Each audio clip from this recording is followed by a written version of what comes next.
people actually do exist. So they're very rare, very few. One or two or three or five on the whole earth, I'm not sure. But anyway, so in this story,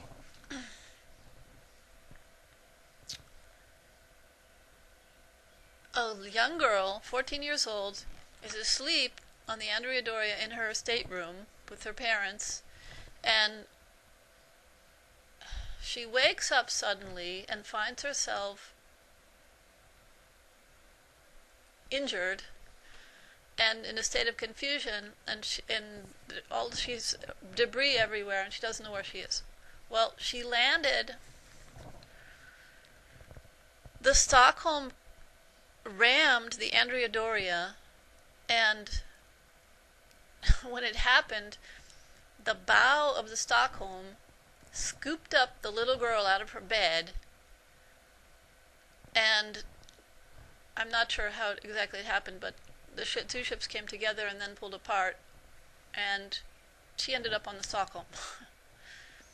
Her father and her younger sister died because they were thrown into the sea, and the mother was injured also, but she remained on the Andrea Doria somehow, and then a couple of days later she found her daughter again, but she assumed in the first moment that her oldest daughter was also dead. But so this is how it happened. So they're calling this a miracle, okay? And they called her the miracle girl. Well, miracles are simply they're not really miracles. It's just that this intelligent force knows what to do with everything and knows how to do it. So if you're supposed to be saved, you will not be flattened by the bus that falls where you're standing. I mean, just things will happen like that. So there are so-called miracles.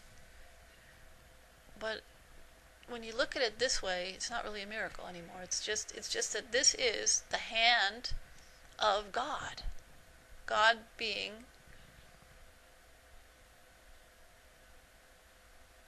this intelligent force that is running the material universe, okay? I don't know, it sounds so silly when I talk about it this way, but people have this idea that everything is just some kind of broken machine and there's no sense to anything. It is not true. I have experienced so many things in my life that prove that it's just not true. Things happen when they are supposed to happen. If Prakriti is gunning for you, if something is supposed to happen, you are not going to escape. And even if you know it's going to happen, you cannot escape it. She'll get you somehow. Okay? So, not that I want to make you feel afraid, but things work that way. And the other thing is, be sure that there is justice. It exists. So often people feel, now why does this poor little baby, this poor little child, have this problem? Why the child has not done anything, can't possibly have done anything to deserve being born blind or with some deformity, or in a country where there is not enough food, or whatever it is, or in a war-torn area and have to come away with having landmines rip its legs off, or whatever it is that happens. People say that these things are unfair. These things are not unfair because of the fact of what I've been talking about, talking myself blue in the face for the last 3, 4, 5 days, that you have not lived only one time. You've lived many, many, many lives. So in your last lifetime, you did something. Or in some other existence, you did something. And your account has to be balanced, okay? So that's what's happening. Your account is getting balanced. So the person who has to live in starvation in this lifetime was a glutton in the last lifetime or some other time, and basically caused other people to starve. And that's how it works. Seriously. It works like that. Absolutely. So don't be concerned. Things are not unfair.